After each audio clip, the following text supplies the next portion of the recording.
Alhamdulillahi Rabbil Alameen, wa usalli wa usallim ala nabina Muhammad wa ala alihi wa sahbihi ajma'in amma ba'd. Tawassul, seek a means of nearness to Allah, its types and its rulings. Sheikh Muhammad Nasruddin al-Albani.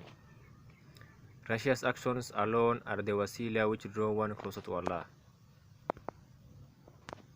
Na'am. It is also very strange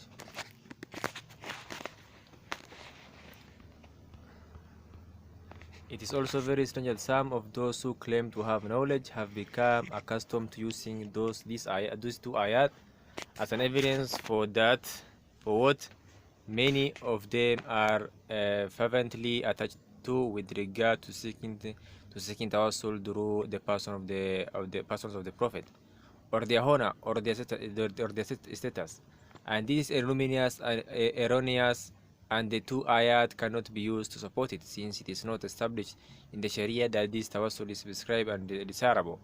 What they understand from this ayat is that Allah, the Blessed and Most High, orders us to draw nearer to Him fervently, and to seek a means of nearness to Him by doing deeds of righteousness, and to seek closeness to Him by any means. However, Allah, the one free of all imperfections, teaches in many other texts that if we seek to draw closer to Him, then we must do so by performing righteous deeds which are pleasing to Him.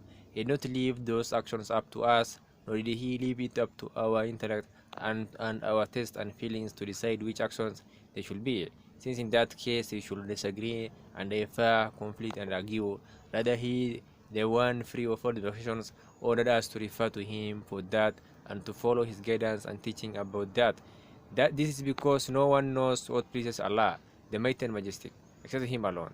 Therefore, in order for us to know the means to draw nearer to Allah, it is obligatory upon us to refer back in every matter to that which Allah, the Most Perfect, prescribed in the Sharia, and which Allah's Messenger ﷺ explained the meaning of this, that we refer back to them, Book of Allah and the Sunnah of His Messenger ﷺ.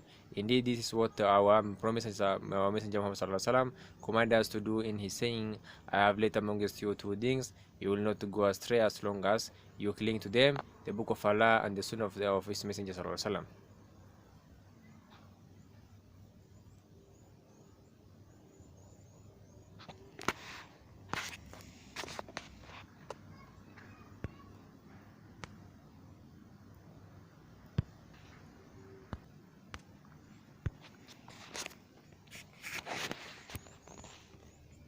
When is an action a righteous action? It's made clear in the book and the Sunnah that for an action to be a righteous action, and for it to be acceptable for Allah, the one free of all imperfections and one which draws a person closer to Him, then it must fulfill two important conditions. The first is that the intention of the person doing it must be sincerely for the sake of Allah. The second is that it must be in accordance with what Allah, the Blessed and Most High, prescribed in His book and what His Messenger explained in His Sunnah. If one of these two conditions is absent, then the action is neither a righteous action nor is it acceptable.